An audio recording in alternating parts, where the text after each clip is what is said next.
Since the last update, the 3 AeroGarden Sprouts were planted with a petunia, an eggplant, and also lettuce. Now the petunia on the left has not germinated, and the eggplant in the middle, part of the Carpic Turkish Delight, has grown very nicely and is being transferred over to another grow system with a Spider Farmer SF1000 light for testing over a 16-week period. The lettuce on the right-hand side is Jericho. It's the first time growing this particular variety. Even under a 10-watt light, the Jericho lettuce tends to have a little bit of tip burn over a 15 to 16 hour day with the 10-watt light. Not what I expected.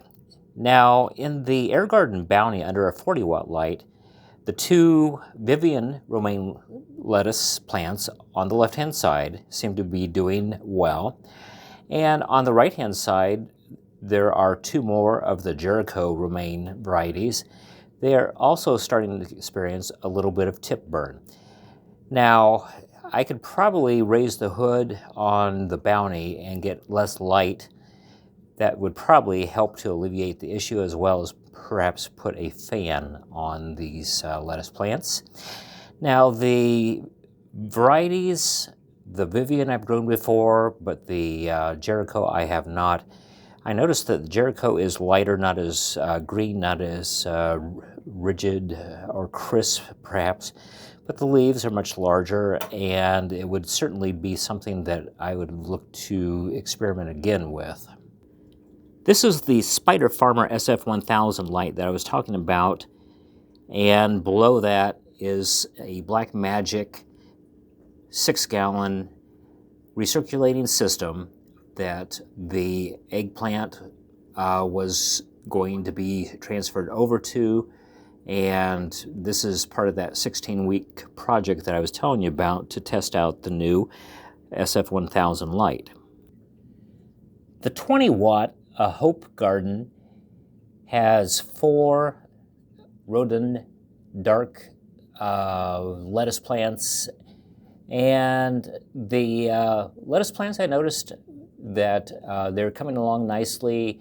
No tip burn in spite of having that 20-watt light as low as it is. I am going to raise that light up more.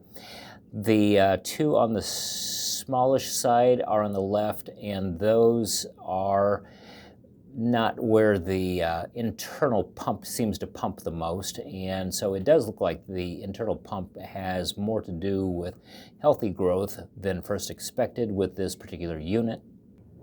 The coloration is quite striking, however. My Numex Easter hot peppers are ornamental but also edible, and they have been coming along very well in this 20-watt Trican 7-site garden. I tried growing broccoli in this 9-site 40-watt AeroGarden Bounty and found that the plants were a little on the spindly side and not as leafy as what I had hoped for. Now that they are beyond what is considered to be the baby green size and more of an intermediate plant, I probably will just want to pick these off and enjoy the health benefits, and perhaps next time put these into something where I could have a denser planting and perhaps more leaves and less stems than what I see right here. Toy bok choy, on the other hand, in this 9-watt, 9-watt, yeah, wouldn't that be ridiculous? It's actually 9-site, 50-watt AeroGarden Elite, are doing very well. As a matter of fact, I am very impressed with the bok choy and hoping to go ahead and replicate this grow again after harvesting these plants.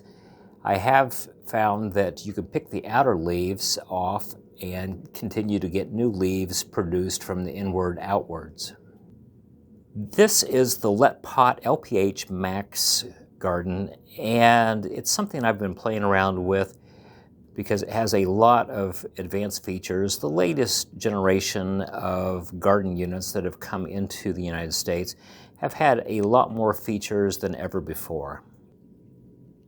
Cucumbers are continuing to grow as well. I'm about ready to pull the cucumber plants because they've been growing since November of last year, and it's about time to refresh and perhaps change varieties. There are even gardens that I have used that are sitting idle at the moment. So one of the things I'd like to do is try to get more production out of the garden units that I have in stock, and try things that I've never grown before, such as fig cuttings. I have 4 different varieties, and I'm starting to get these rooted in an AeroGarden Bounty and hoping to move these outdoors for the summer. So thanks for staying tuned to what's going on, and hopefully I'll have more for you in an upcoming video.